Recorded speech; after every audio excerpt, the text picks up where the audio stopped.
तो राइटिंग में बहुत कुछ करना नहीं पड़ता, या हमें बहुत ज़्यादा क्या बोलते हैं सरल करने की आवश्यकता हो, ऐसा कुछ नहीं है। राइटिंग में बस हाथ का बैलेंस बनाना पड़ता है और कुछ नहीं, क्योंकि लिखा है तो महत्वपूर्ण कड़ी कौन सी है? हाथ है। यदि हाथ हमारा व्यवस्थित होता है तो हम लिखने से चार्ट बनाएंगे, चार्ट में एक ढांचे में एक नमूने को पेश करके बनाएंगे, अच्छी लग रही है, और ये अगर चार्ट तो पत्थर जैसा बना देते हैं, लेकिन वो पकड़ने में नहीं आती, ठीक नहीं लगती, मगर कोई डिजाइन नहीं। बस वैसे ही बैलेंस है हाथों का, तो हाथों का बैलेंस बनाने के लिए ही राइटिंग है। अब जैसे मान लीजिए ये लाइन लिखी है,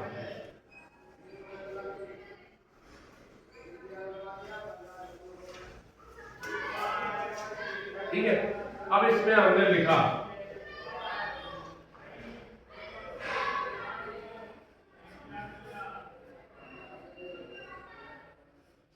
अभी ये लिख दिया अपन, तो दिक्कत तो है, लिख सकते हैं, लिख रहे हैं अपन, ऐसे लिख लेते हैं।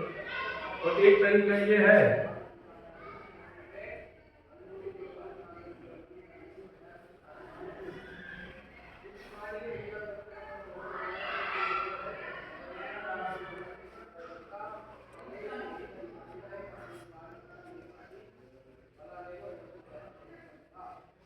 एक तरीका ये है ना, एक तरीका ये है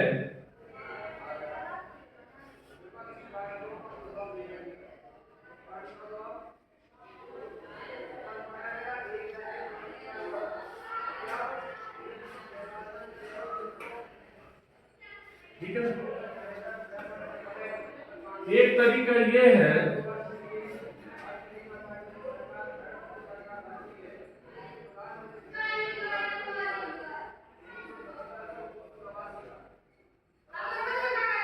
ये भी, तो कहने का मतलब ये सारी जो चीजें हम लिख रहे हैं, ये सब हाथ के बैलेंस से लिख रहे हैं, क्लियर है ना, कुछ अलग से नहीं कर रहे हैं। अब अगर इसी लेटर को हम पूरी राइटिंगों में यदि हम एक बैलेंस बना लें कि ऊपर का और नीचे का हमारा बिल्कुल बैलेंस होना चाहिए।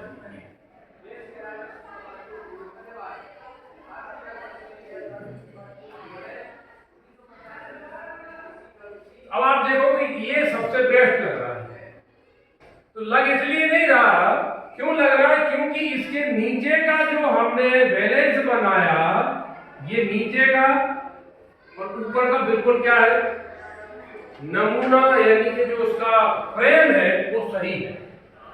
तो कुल मिलाकर ये फ्रेमिंग के कारण अच्छा लग रहा है, और कुछ नहीं है, अक्षर यहाँ भी वही है, यहाँ भी वही है, यहाँ भी वही है, यही सब कुछ वही है, लेकिन इसको हमने फ्रेमिंग में कन्वर्ट किया, मैंने इसका एक फ्रेम बनाया कि मुझे नीचे से भी बराबर लिखना है, ऊपर से भी बराबर लिखना है।